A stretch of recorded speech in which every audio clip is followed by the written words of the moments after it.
وقو وين جسمه قلتني وين أروي تنش كلام بلام جسمه قلتوا وين جسمه أزلزلوا زلزلوا جينا ليش أبغى ليلى فيلم مني ليلى فيلم أدرجوا وين دمو موسيقى نسمع وقو يسهروا وقو جينا يلزموا ታውቂያለሽ ከተቃራኒ ጎን መቆም ደስ ይለኛል ሁሉም ሰው ይደግፍ ሳይመች ወገው ነው ዘልዝለው አይ እንግዲህ በቃ ቀይረው ምን ያልሽ አለቤት መፍትሽ ነውሽ ወገው ነው ዘልዝል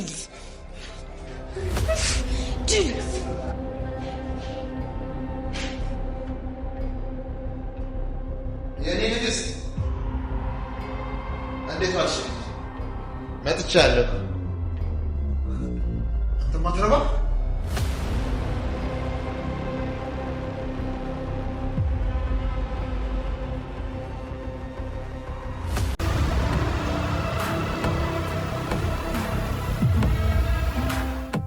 ኤፍራታ ትልቅ ችግር ውስጥ ገብታለች።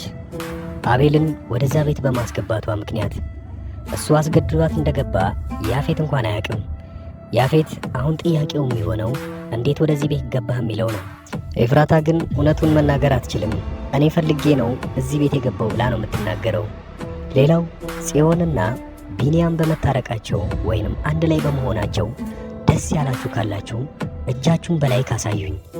በሐረግ ድራማ ላይ በክፍል 99 የሚፈጠሩትን ትዕይንቶች በዚህ ቪዲዮ ማሳያችሁ ይሆናል። እንደተለመደው አዲስ የሆናችሁ ለዚህ ቻናል ሰብስክራይብ በማድረግ ጀምሩት።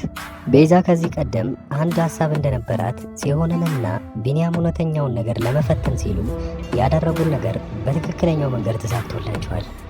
ጽዮን ራሷን እንደሚያጠፋ ሰው ሆና ስትተውን ነበረ። ያኔ ሰከንድ ሳያባክን ነበረ ቢኒያም ወደዛ ቤት ሄደው። ይህም ነገር ደግሞ ተሳክቶላቸው ሙሉ ለሙሉ ተታርቀዋል። አሁን ኤፍራታ ምን ይገጥማታል የሚለውን ነገር እንይ። በመጀመሪያ ደረጃ ያፌት ወደዛ ቤት እንደገባ አቤልን እንዳየው በጣም ተናዶ ነበረ። እንዴት ወደዚህ ቤት ልትገባ ቻልክ የሚለውን ጥያቄ መጀመሪያ የሚሰነዝርለት ይሆናል። ቀጣይ ግን አሁን ላይ ልታወራው የምትችለው ኤፍራታ ብቻ ነች። እኔ ቀን ሙሉ እዚህ ቤት ውስጥ ድብሩኝ ነው የምውለው፣ ለዛም ነው አንተን ነገርኩ አልፈቅድልህ ስትለኝ ነገሩን በጣም ስለከበደኝ እሱን ጠራሁት ብላ ነው የምታወራው። ይህም የምታደርግበት ምክንያት ለናታን ስትል ነው። የናታን ሙሉ መረጃ አሁን ጋር አቤል ጋር ስላለ ነው።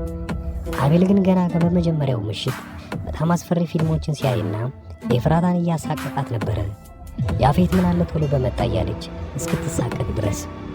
ይህ ሁኔታ በምን ያህል ጊዜ ሊቀጥል ይችላል የሚለውን አብረን የምናየው ይሆናል።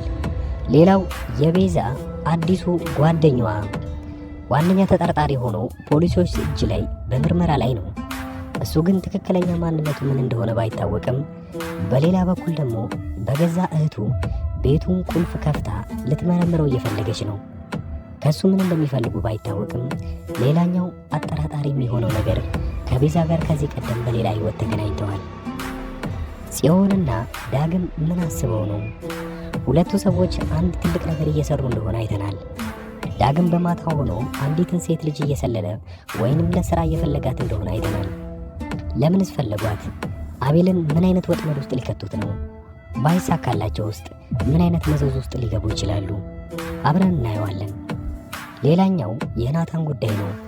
ናታን አሁን ላይ በያፌት ሰዎች በጣም 24 ሰዓት ውስጥ ክትትል እየተደረገለት ነው። የት እንደሚገባ የት እንደሚወጣ፣ ምናልባት አሳቻ ቦታ ካገኙና ጥሩ እድል የሚኖራቸው ከሆነ ናታንን ለማገት ውሳኔ አቅርበዋል። ናታን አሁን ላይ በሌላኛው ስሙ በጣም እየተጠቀመበትና ትልቅ አዛዥ እንደሆነ፣ ሉሊትንም በዛው ስም እያስፈራራት እንደሆነ አይተናል። ሌላው በር ላይ እንኳን እየጠበቁት እያለ በየት በኩል ወጣ ሳይባል ከዛ ቤት ድጋሚ ወጥቷል። ሉሊት መረጃውን ለያፌት ብትነግረውም ግን ያፌት አልተሳካለትም። አሁን ላይ ናታን በጣም በብዙ በኩል እየሰራ ነው። በፖሊሶች በኩል፣ በሌላ በኩል ደግሞ በአስፈሪው ድርጅትና አሁን ላይ ራሱን ሆኖ ናታንን ሆኖ እየሰራ ነው።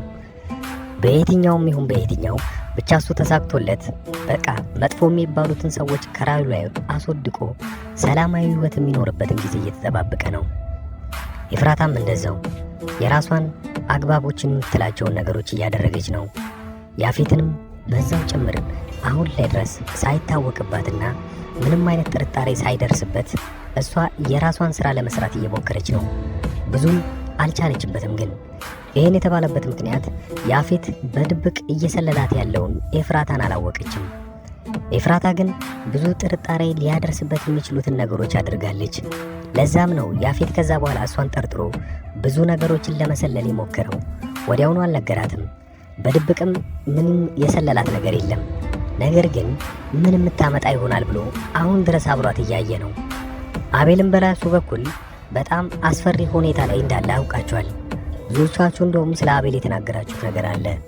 ለድራማው አይመጥንም፣ በጣም አውሬ ሆኖ ነው እየሰራ ያለው፣ ባህሪው እንኳን ደስ አይልም ብላችኋል።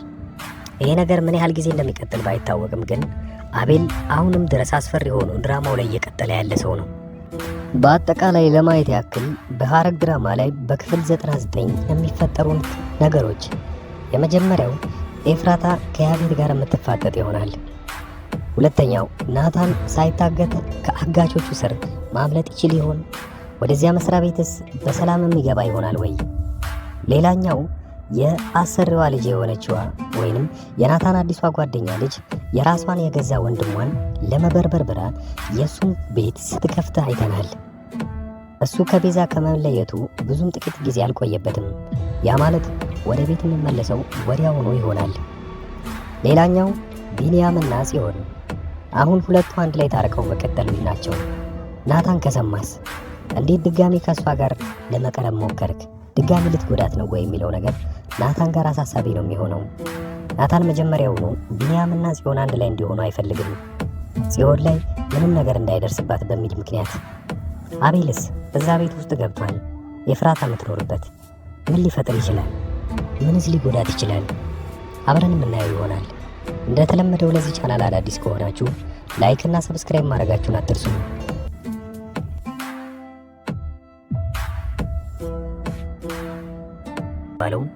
ብዙዎቹ ሰዎች የሚሰሩበትን ተከታታይ ድራማ ክፍል 1ን ሪቪው ከዚህ በኋላ አብረን እናየዋለን።